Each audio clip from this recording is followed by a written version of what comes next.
Career పరంగా తీవ్ర ఒడిదుడుకులు ఎదుర్కొంటున్న రాజ్ తరుణ్ ఇప్పుడు పర్సనల్ లైఫ్లోనూ సమస్యలతో సతమతమవుతున్నాడు.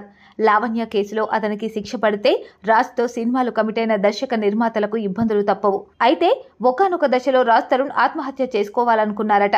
ఈ విషయాన్ని ఆయన స్నేహితుడు నటుడు మధునందన్ తెలిపారు. ఓ ఛానల్కు ఇచ్చిన ఇంటర్వ్యూలో ఆయన మాట్లాడుతూ, భారతదేశంలో కోవిడ్ ఉధృతంగా ఉన్న సమయంలో ప్రభుత్వం లాక్డౌన్ ప్రకటించి దానిని పొడిగించుకుంటూ పోయిందన్నారు.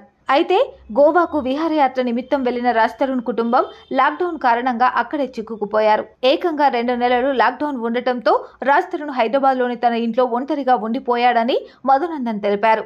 బిక్కుబిక్కుమంటూ ఒంటరిగా జీవించలేక తనకు ఓ రోజు ఫోన్ చేసి ఇంకో వారం పరిస్థితి ఇలాగే ఉంటే ఆత్మహత్య చేసుకుంటానని చెప్పాడని ఆయన వెల్లడించారు. ఆ సమయంలో తన ఫ్రెండ్ కారుకి ఎమర్జెన్సీ పాస్ ఉంది. దాని ద్వారా ట్రాఫిక్ పోలీసులకు నిత్యావసర సరుకులు అందించే వాళ్ళమని మధునందన్ తెలిపారు. దీని సాయంతో తన ఫ్రెండ్కి గండిపేటలోని రాజ్ తరుణ్ అడ్రస్ ఇచ్చి తీసుకురమ్మని చెప్పానని ఆయన వెల్లడించారు.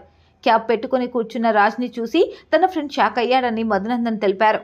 తన అపార్ట్మెంట్లో సుమారు 20 మంది పిల్లలు ఉండటంతో వారితో ఆడుకుంటూ రాజ్ ఎంజాయ్ చేశారని, అలా 3 వారాల పాటు తన ఇంట్లోనే రాజ్ ఉండిపోయాడని ఆయన చెప్పాడు. అయితే ప్రభుత్వం లాక్డౌన్ సడలింపు ఇవ్వడంతో గోవా నుంచి రాజ్ ఫ్యామిలీ తిరిగి హైదరాబాద్ చేరుకోవడంతో అప్పుడు గానీ ఇంటికి వెళ్లలేదని మధునందన్ చెప్పారు. ప్రస్తుతం లావణ్య కేసు నేపథ్యంలో రాజ్ తరుణ్పై ఆయన వ్యాఖ్యలు సోషల్ మీడియాలో వైరల్ అవుతున్నాయి.